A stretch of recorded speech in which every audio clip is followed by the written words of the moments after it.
Imani Adebayo stood at the edge of her father's sprawling estate in Lagos, watching the sunset paint the sky in brilliant hues of orange and purple. At 24, she was the pride of her father, Chief Solomon Adebayo, one of Nigeria's most powerful business magnates. Her long black hair cascaded down her back in intricate braids adorned with small golden beads that caught the fading sunlight.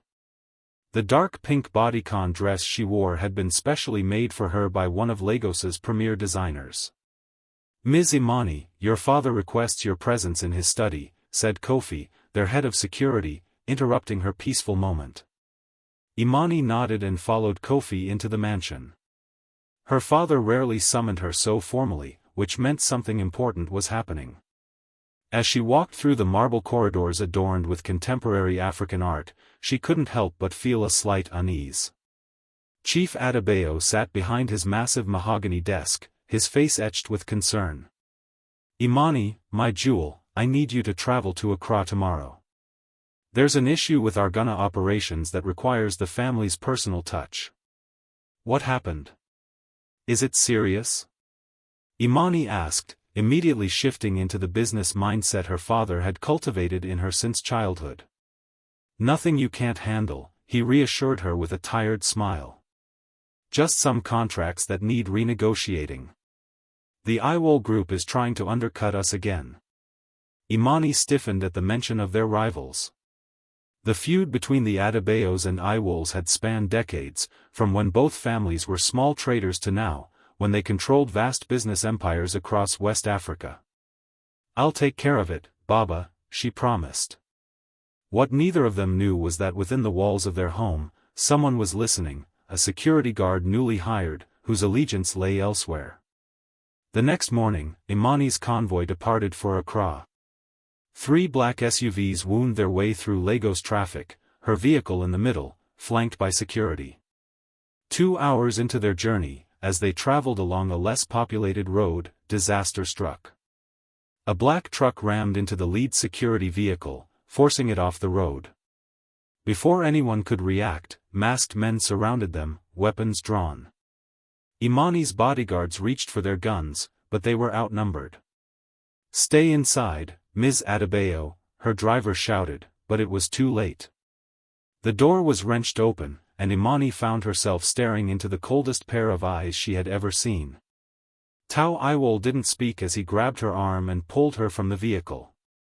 At 32, he had built a reputation as the most dangerous of the Oyewole sons. While his older brothers managed the legitimate businesses, Tau controlled their shadow operations, the ones that had built their fortune but never appeared in official records. "Let me go." Imani struggled against his iron grip, her nails digging into his arm. "Be still," he commanded, his deep voice sending an involuntary shiver down her spine. "I have no intention of harming you, yet." Around them, the gunfight had ended quickly. Her security team lay subdued but alive, a message that this was not about bloodshed but something more calculated. "Tell Solomon Adebayo that his daughter is my guest," Tau announced to the surviving guards. "He'll know why." Before Imani could protest further, he had lifted her effortlessly and carried her to his vehicle. Her last glimpse was of her father's men, defeated and humiliated, as Tau's convoy sped away. For hours, they drove in silence, Imani's wrists bound with soft but unyielding restraints. She observed her captor from beneath lowered lashes. Tau Oyewole was devastatingly handsome, with features that seemed sculpted from obsidian, high cheekbones, full lips set in a permanent scowl, and eyes that missed nothing. His tailored suit did little to hide his powerful build. "Where are you taking me?" she finally asked when the landscape changed from lowlands to progressively higher terrain. "Somewhere your father's influence doesn't reach," he replied without looking at her. As night fell, they began ascending into the mountains. The air grew cooler, and the roads narrower. Finally, they arrived at what appeared to be a modern fortress built into the mountainside, glass and stone blending seamlessly with the natural surroundings. "Welcome to your new home, Ms. Adebayo," Tau said as he helped her from the car, his touch surprisingly gentle despite his harsh words.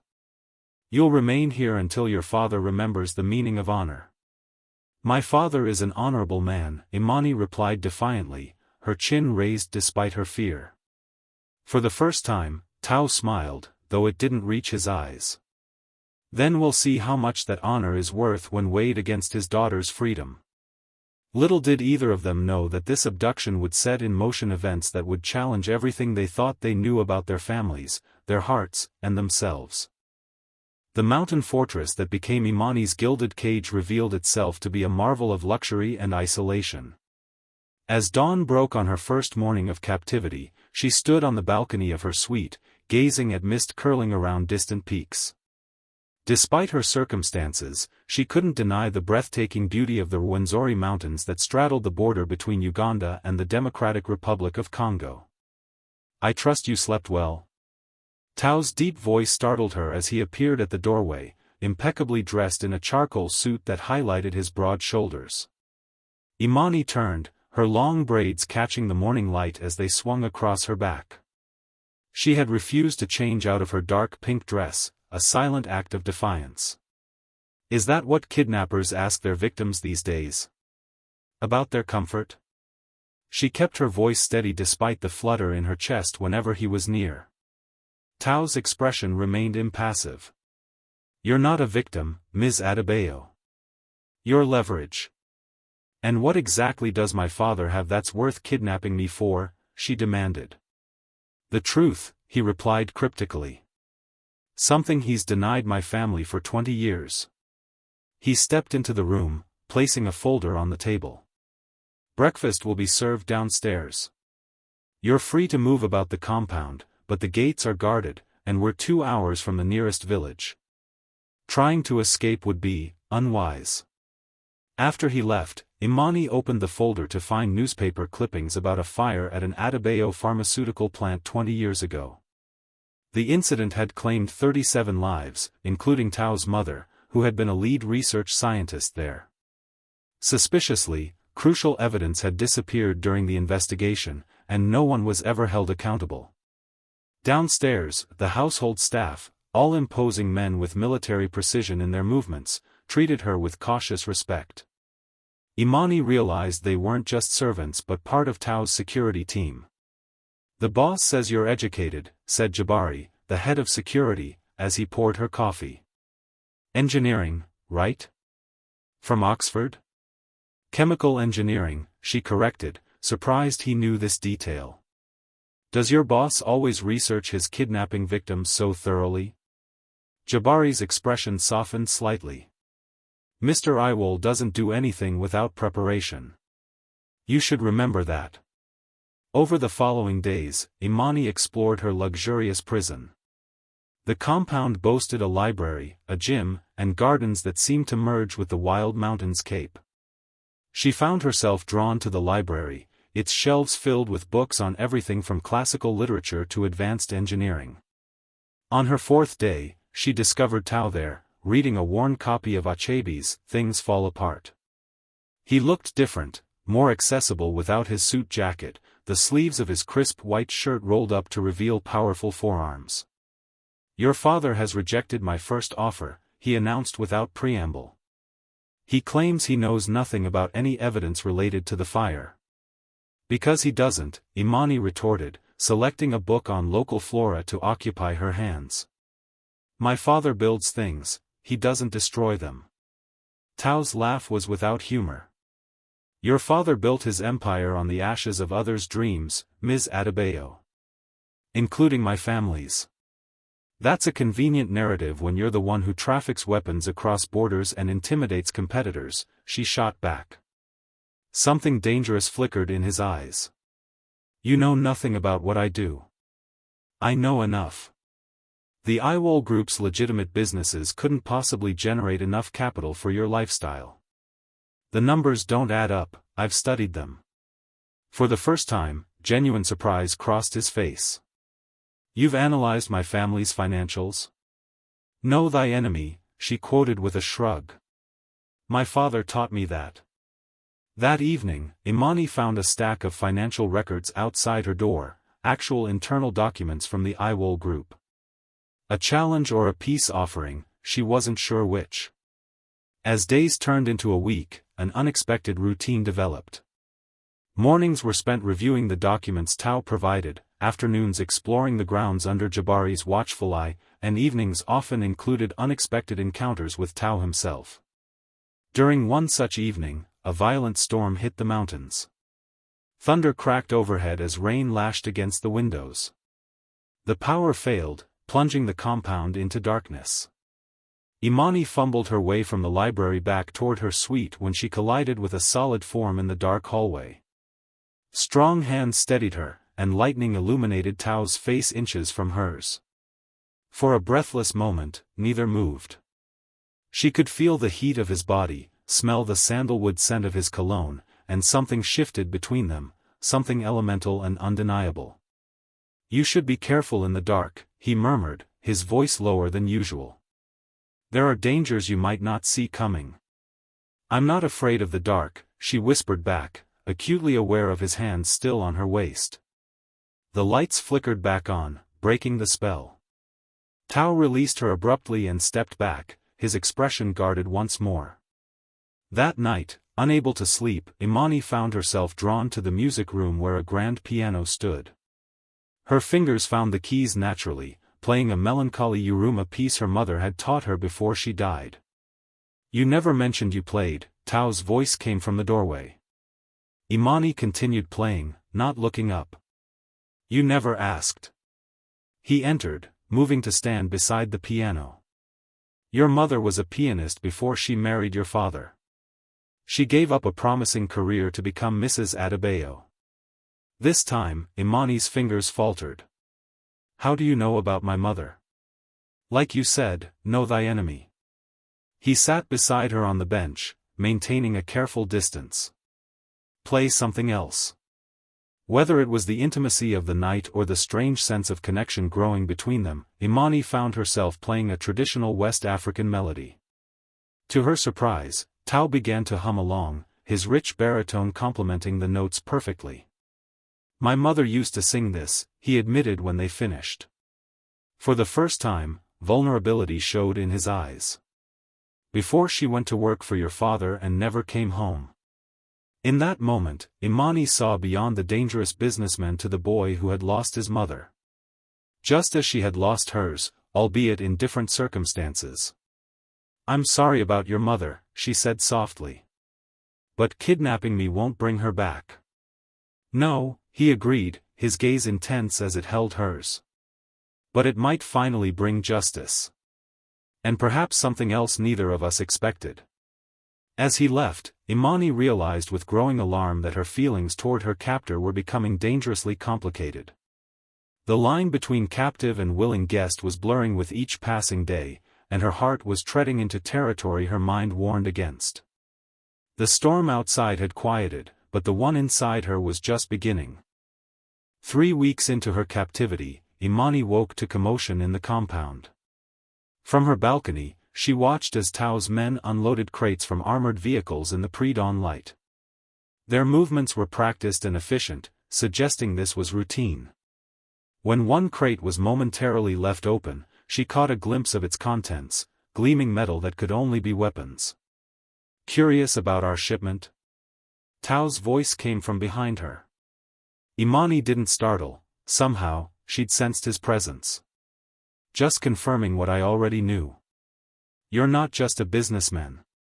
Tau joined her at the railing, close enough that their shoulders nearly touched. In the soft morning light, the sharp edges of his face seemed softer, the perpetual tension in his jawline less pronounced. "These aren't what you think," he said, nodding toward the crates. "Those are agricultural tools for communities in southern Sudan. The metal parts might resemble weapons to untrained eyes, but they're irrigation equipment." Imani raised an eyebrow. "You expect me to believe the notorious Tau Oyewole is running a charity?" Something like amusement flickered across his face. "Not charity. Investment. We help these communities become self-sufficient, they gain stability, and eventually become trading partners. It's good business with the added benefit of actually helping people." "And the armed guards?" she challenged. "Because not everyone appreciates our work." Warlords prefer dependent populations they can control. His expression darkened. Your father's companies have supplied those same warlords with luxury goods for years, while claiming ignorance about how their wealth is generated. The accusation stung, especially because Imani had raised similar concerns in board meetings, only to be dismissed by her father's advisors. I've questioned those relationships, she admitted quietly. Tau studied her face with new interest. Perhaps we're not as different as our surnames would suggest. Later that morning, Imani was summoned to Tau's office, a modernist space of glass and African hardwoods with spectacular mountain views. A laptop was open on his desk, displaying a video call with her father. Imani. Chief Adebayo's voice broke with emotion. Have they hurt you? Tell me the truth.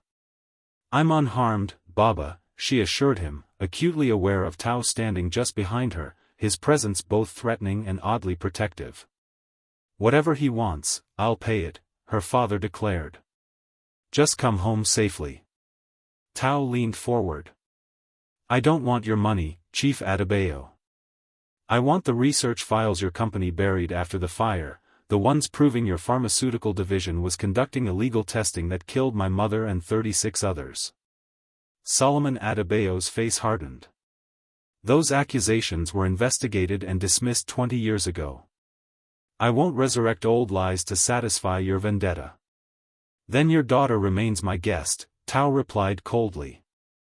Perhaps your memory will improve with time. After the call ended, Imani turned on Tau furiously.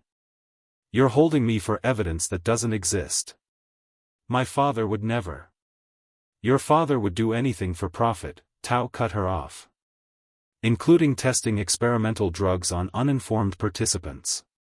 My mother discovered the violations and was preparing to report them when the lab mysteriously caught fire. You can't know that, Imani insisted, though doubt had begun to creep into her certainty. Tau pulled a flash drive from his desk. This contains partial data my mother managed to send out before she died. It's incomplete, but damning. Your father knows I need the rest to prove what happened. That afternoon, instead of retreating to her suite, Imani found herself in the compound's state-of-the-art communications room with the flash drive. Tau had given her access, challenging her to review the evidence herself. The data showed experimental results far exceeding ethical boundaries, genetic modifications with unpredictable side effects, deliberately falsified safety reports. Hours into her analysis, Jabari appeared with food. The boss thought you might forget to eat. Imani looked up, bleary-eyed.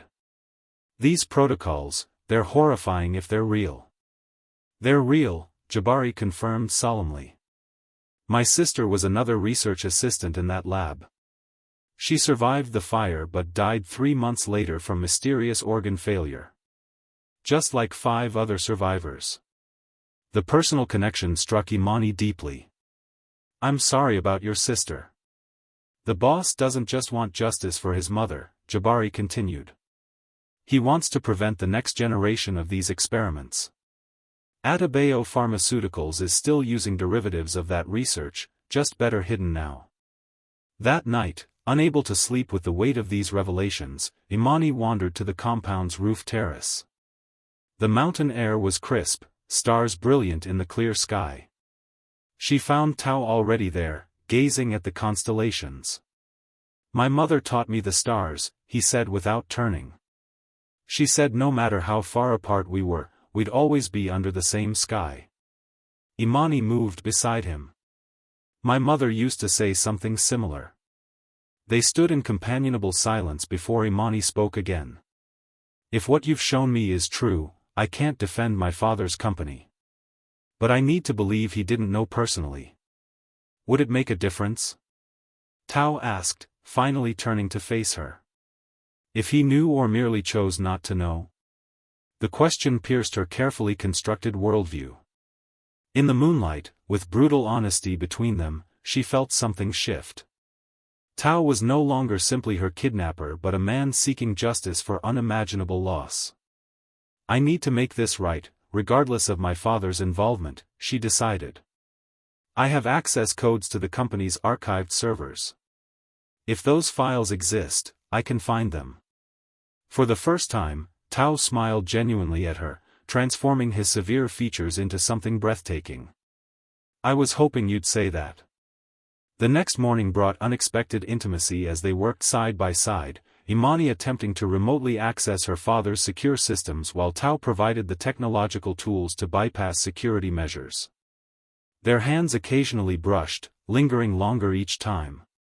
During a break, Tau brought her tea prepared the traditional Ethiopian way, a skill he'd learned from his mother. She would have liked you, he said unexpectedly. Your brilliance, your courage. Even as an Adebayo? Imani asked, accepting the cup, their fingers touching. Names are just symbols we inherit, he replied, his eyes never leaving hers. It's our choices that define us. The attraction that had been simmering between them suddenly seemed overwhelming. When he reached to brush an escaped strand of hair from her face, she didn't pull away. His touch lingered on her cheek, and the air between them charged with unspoken possibility. This is unwise, he murmured, even as he moved closer. Kidnapping me was unwise, she countered, her heart racing. This is something else entirely. Their first kiss was hesitant, questioning, a crossing of boundaries that should have been inviolable. The second was not. His arms encircled her waist as hers wound around his neck, the taste of tea and desire mingling as the world narrowed to just this moment, just this connection. When they finally separated, both breathing heavily, reality crashed back. She was still his captive, he was still holding her against her will. The relationship forming between them existed in an impossible space. I need to go, she whispered, stepping back. Tau nodded, regaining his composure. We'll continue the system breach tomorrow. That night, as Imani lay awake replaying their kiss, her laptop chimed with an incoming message. She had successfully accessed one of her father's hidden directories remotely, and what she found confirmed her worst fears, internal memos proving Solomon Adebayo had not only known about the illegal testing but had ordered the evidence destroyed after the fire. The truth had finally emerged from decades of lies, but the victory felt hollow. In seeking justice for his mother, Tau had given Imani a painful gift, the truth about her own father. And in the process, they had both discovered something neither had expected, a connection that defied their family's hatred, blooming like a rare flower in the harsh mountain terrain of their shared history. Tomorrow she would tell Tau what she'd found.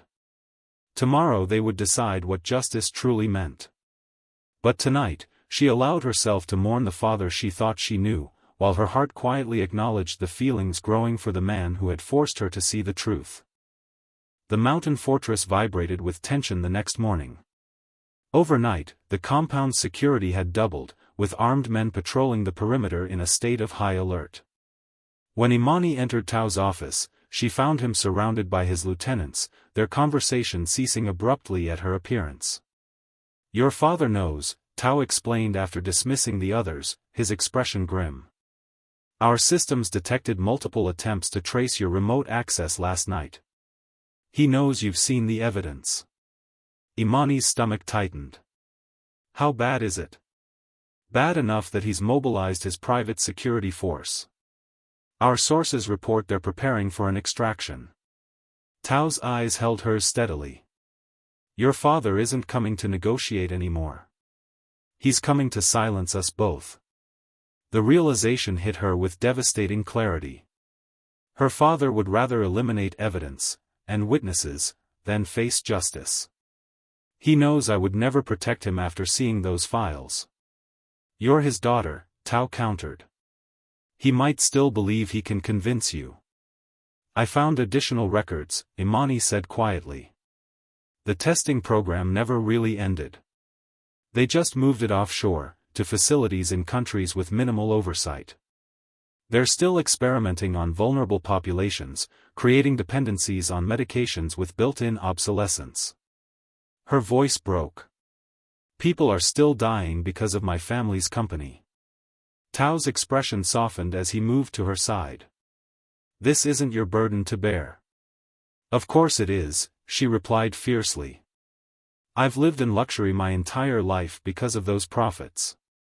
I've attended board meetings where oblique references were made to regulatory flexibility in overseas markets.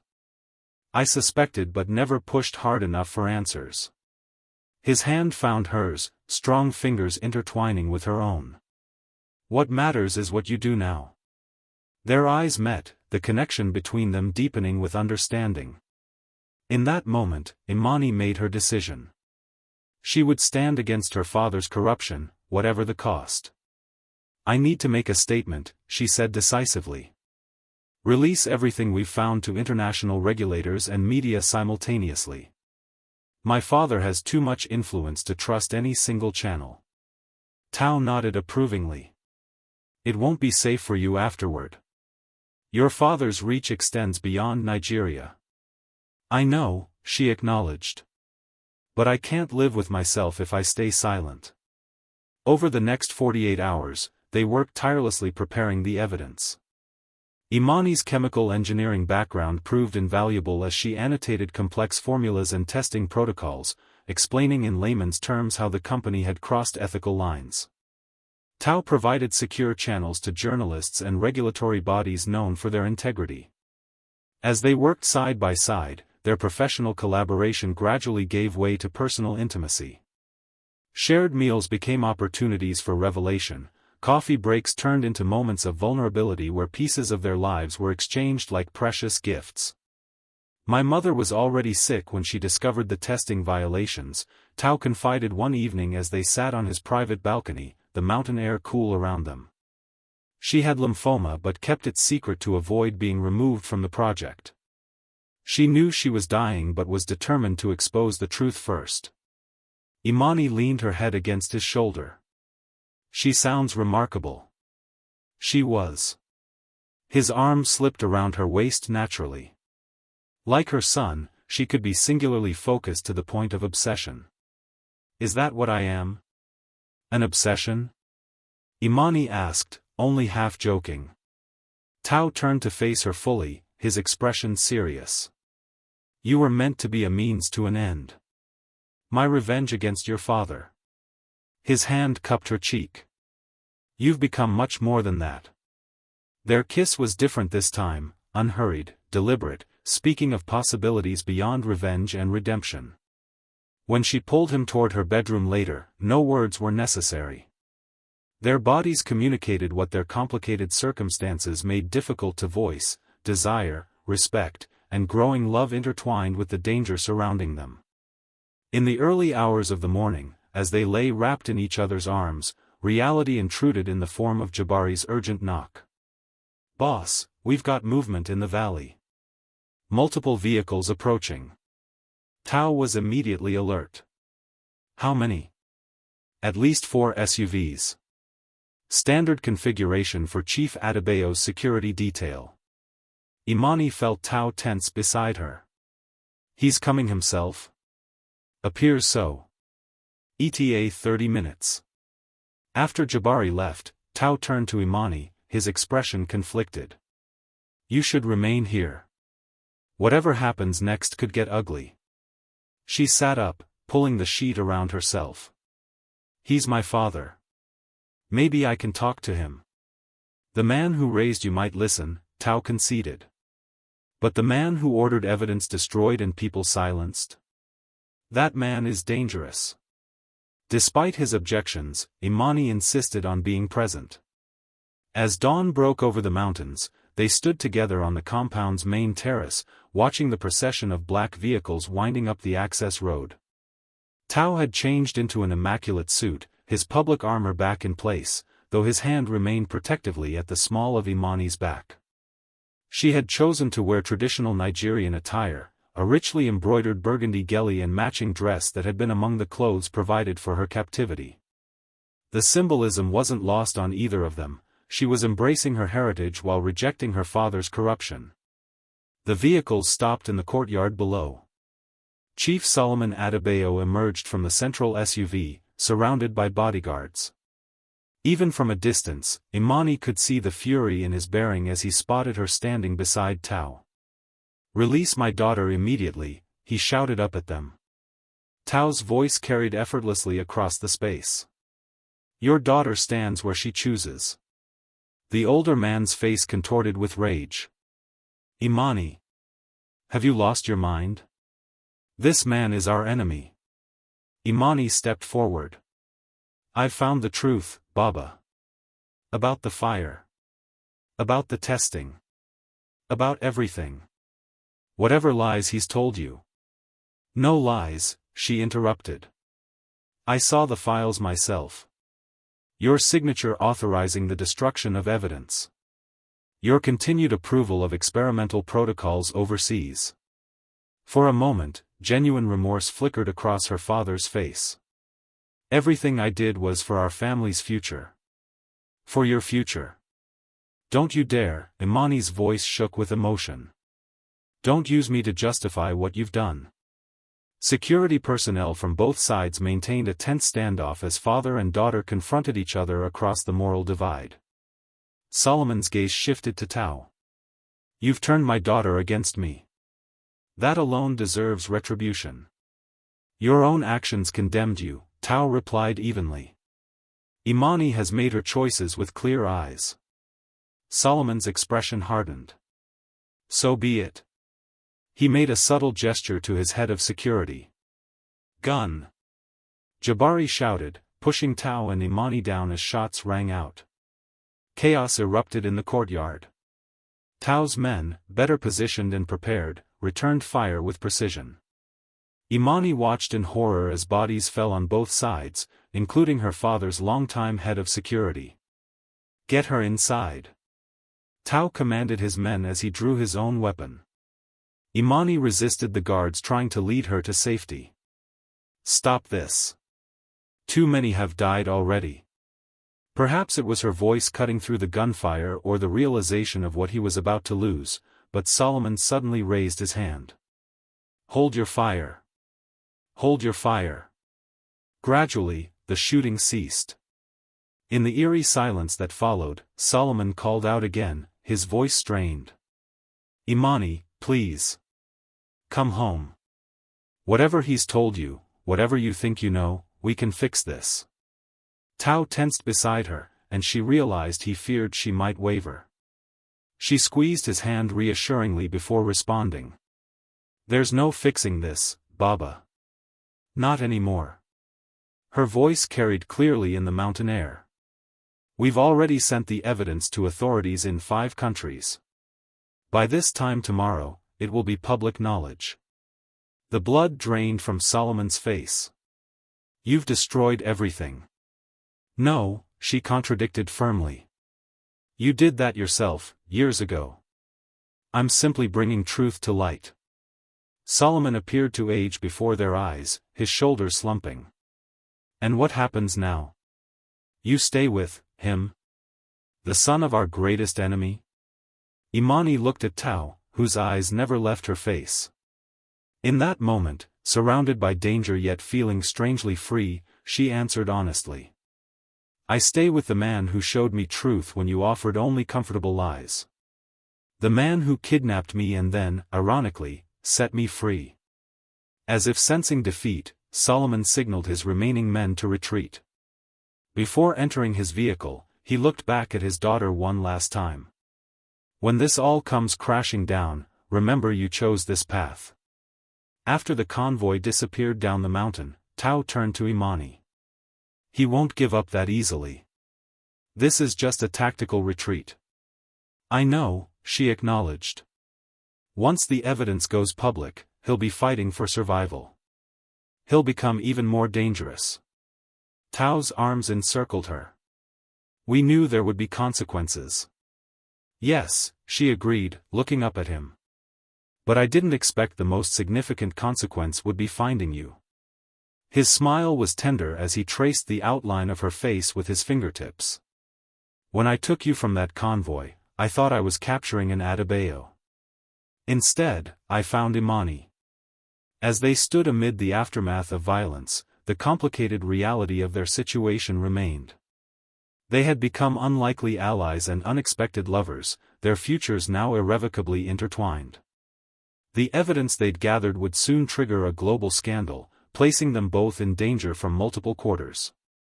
Yet in this moment, with the sun illuminating the mountains around them and their bodies pressed together in defiance of their family's hatred, they had created something neither had thought possible, a love born in captivity that had freed them both from the prisons of their pasts. That night, as they made contingency plans for the storm they knew was coming, Imani realized that what had begun as a kidnapping had transformed into the most authentic choice she had ever made. Whatever came next, she would face it beside the man who had entered her life as an enemy and now held her heart as a lover. 1 month after Solomon Adebayo's retreat from the mountain compound, Lagos was ablaze with scandal. International media outlets ran daily exposés on Adebayo Pharmaceuticals' decades of ethical violations. Regulatory agencies across 3 continents had frozen company assets pending criminal investigations. The Adebayo empire, built over generations, teetered on the brink of collapse. Imani watched it unfold from the relative safety of Cape Town, where she and Tau had established a temporary base. Their safe house, a modernist villa overlooking the Atlantic, provided sanctuary while they navigated the storm they had unleashed. "The Swiss authorities have issued indictments against your father and 5 board members," Tau announced, entering the sunlit living room where Imani sat reviewing documents. "Interpol has been notified." She nodded, receiving the news with complicated emotions. Despite everything, Solomon was still her father. "Any word on his whereabouts?" "Our sources believe he's in Dubai, negotiating with former business partners for protection." Tau sat beside her, his hand finding hers naturally. "The Oyewole legal team has been approached with an offer of settlement." Imani's eyes widened. "He's trying to buy his way out through your family?" "My brothers are considering it," Tau admitted. "They've always been more pragmatic than principled." Over the past month, their relationship had deepened in the crucible of shared danger. They had fled Nigeria ahead of mercenaries hired to silence them, traveling through Cameroon and Angola before reaching South Africa. Along the way, they had learned each other's rhythms and reflexes, strengths and vulnerabilities. What had begun in captivity had been tested in freedom and emerged stronger. "And what about you?" Imani asked, studying his face. "Are you also considering a settlement?" Tau's fingers traced patterns on her palm. 20 years ago, I swore to bring your father to justice for my mother's death. That oath defined my existence." His dark eyes held hers steadily. "But vengeance leaves little room for a future. And recently, I've begun to imagine one." Before she could respond, Jabari entered with urgent news. "We've received intelligence that Chief Adebayo has hired a specialized extraction team. They've tracked you to Cape Town." The peaceful interval they had enjoyed was ending. Within hours, they were mobilizing again, this time for Mauritius, where Tau maintained connections with the local government. As their private jet soared over the Indian Ocean, Imani gazed at the clouds below, wondering how long they could continue running. "This can't be our life forever," she said softly. "Always looking over our shoulders, never staying anywhere long enough to build something real." Tau's expression was contemplative. "What would you consider real, Imani?" She considered the question carefully. "A place where we aren't defined by our surnames. Where we can use what we know to create something positive instead of just exposing the negative." Something shifted in Tau's eyes, a new resolve forming. "Perhaps it's time to end this differently than we planned." Upon reaching Mauritius, instead of going into hiding again, Tau made a surprising move. He contacted international prosecutors directly, offering full cooperation and testimony against both the Adebayo and Oyewole business practices in exchange for witness protection and immunity for Imani. Simultaneously, he reached out to his brothers with an ultimatum: support justice for their mother or face exposure for their own illegal operations. "You're sacrificing your family business," Imani observed as they waited in a secured hotel suite for responses to Tau's offers. "Everything your father built." "My father built on corruption, just as yours did," Tau replied. "The difference is, I'm choosing to end that legacy rather than perpetuate it. His hand cupped her cheek tenderly. Some legacies aren't worth preserving. 3 days later, Solomon Adebayo was arrested in Dubai. The same day, the Oyewole Group announced a corporate restructuring, with Tau's brothers publicly distancing themselves from their rogue sibling while privately accepting his terms to avoid prosecution. As international authorities prepared their cases, Imani and Tau were placed under diplomatic protection on a private estate in rural Sweden, about as far from their African origins as possible. There, surrounded by dense forests and pristine lakes, they began to contemplate a future neither had imagined possible. One evening, as autumn painted the landscape in golds and reds, they walked along the lakeshore. Imani had adapted to the cooler climate, wrapping herself in a deep burgundy coat that complemented her complexion. Her long braids were styled in an elegant crown atop her head. "I've been thinking about what comes after the trials," she said, her breath visible in the crisp air. "About how to transform what we know into something constructive." Tau glanced at her with interest. "What are you proposing?" "A foundation," she explained, her eyes brightening with purpose. "Using my inheritance, whatever remains after restitution, to establish ethical pharmaceutical research in regions that need it most. Affordable medications without the profit-driven compromises my father made." Tau stopped walking, turning to face her fully. "You want to rebuild from the ashes of the Adebayo name?" "Not just the Adebayo name," she clarified. "I want us to create something together, combining your business acumen with my technical knowledge. Something that honors your mother's principles and gives meaning to everything we've sacrificed." The autumn sun caught the moisture in Tau's eyes as he processed her words. "You still want me beside you? After everything I put you through?" Imani stepped closer, her hands finding his face. "You kidnapped me to pursue justice. In the process, you freed me from a life built on lies." Her thumbs brushed his cheekbones gently. "Besides, Stockholm Syndrome doesn't typically involve the captive dragging her kidnapper across 3 continents while international assassins pursue them." His laugh was low and rich, warming her more than any coat could. "So this is love, then? Not just trauma bonding?" "Let's call it both," she suggested with a smile. "A love forged in extraordinary circumstances. Not conventional, but entirely ours." Tau pulled her closer, his expression growing serious. "Before we plan foundations and futures, there's something I need to say." He took a deep breath. "When I took you from that convoy, I saw you only as Solomon Adebayo's daughter, a means to justice for my mother. I couldn't see past your surname." Imani waited, sensing he needed to complete this confession. "I was wrong," he continued. "You are so much more than your father's daughter. Your courage, your integrity, your brilliance, these belong to you alone. And I love you, Imani. Not despite your name but regardless of it." The words she had felt but not heard from him washed over her like a healing balm. "I love you too, Tau Oyewole.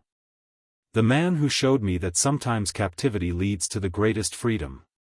6 months later, as they stood before an international tribunal in The Hague, Imani and Tau presented unified testimony that would forever change pharmaceutical regulations across developing nations.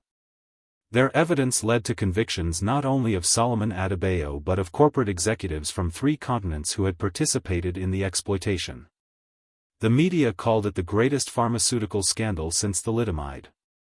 Some outlets romanticized their relationship as the kidnapper and his willing captive, while others criticized Imani for betraying her family.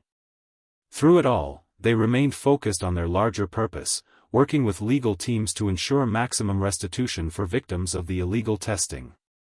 On the final day of the trials, as they left the imposing tribunal building, reporters swarmed around them. "Ms. Adebayo, do you regret turning against your father?" one shouted. "Mr. Oyewole, was kidnapping Imani Adebayo worth destroying your family's business?" called another. Tau's arm tightened protectively around Imani's waist as they navigated through the crowd. At the edge of the scrum, he suddenly stopped and turned to face the cameras. "My name is Tau Oyewole," he stated clearly. "And this is Imani Adebayo. Our family spent generations as enemies, building empires through corruption and conflict." His gaze shifted to Imani, something profound passing between them. "But we choose a different path. Not Adebayo versus Oyewole, but Adebayo and Oyewole, working to heal the damage our families caused." Imani stepped forward. "Today isn't about regret. It's about responsibility. About acknowledging wrongs and committing to make them right." Her voice carried the quiet authority that had become her hallmark. The Adebayo Oyewole Foundation launches next month, dedicated to ethical medical research and accessible healthcare in communities harmed by corporate exploitation. A reporter called out, "Is it true you're getting married?" Imani smiled, her fingers intertwining with Tau's. "That's our personal business. But yes, we're building a future together, in every sense." Later that evening, in the privacy of their Amsterdam hotel suite, Tau presented Imani with a small wooden box carved from African blackwood. Inside lay a ring featuring a princess-cut diamond surrounded by smaller emeralds, the color scheme subtly echoing the dark pink dress she had worn when he first took her. "My father would call this ironic," Imani said softly as Tau slipped the ring onto her finger. "His greatest enemy becoming his son-in-law." "And my mother would call it justice of a different kind," Tau replied. "Not the vengeance I sought for decades, but the healing I never knew I needed." As they stood on their hotel balcony overlooking Amsterdam's glittering canals, the world spread before them with new possibilities. The journey that had begun with a violent abduction had transformed them both, breaking the chains of hatred their families had forged and creating something neither had imagined possible. Imani rested her head against Tau's shoulder, feeling the steady rhythm of his heartbeat. "From captive to partner," she mused. "Not the love story I expected." Tau's arms encircled her, his lips brushing her temple. "The best stories never are." In the distance, church bells rang, marking the hour. But for Imani and Tau, they sounded like celebration, the announcement of something ended and something begun. The children of enemies had become architects of redemption, their unlikely love a testament to the possibility that even the deepest hatreds could be transcended, and that sometimes, the heart's greatest freedom came from the most unexpected captivity. Their future would not be easy. Both families harbored those who viewed their union as betrayal. The foundation they planned would face resistance from powerful pharmaceutical interests. Their testimony had created powerful enemies. But as they held each other under the European stars, so different from the African constellations that had witnessed their beginning, they were certain of one thing: whatever came next, they would face it together, not as Adebayo and Oyewole, but simply as Imani and Tau, two people who had found in each other the courage to break free from the past and create a new legacy of their own making. The kidnapping that was meant to satisfy vengeance had instead fulfilled destiny. And in that fulfillment, both captor and captive had found themselves truly, finally unbound.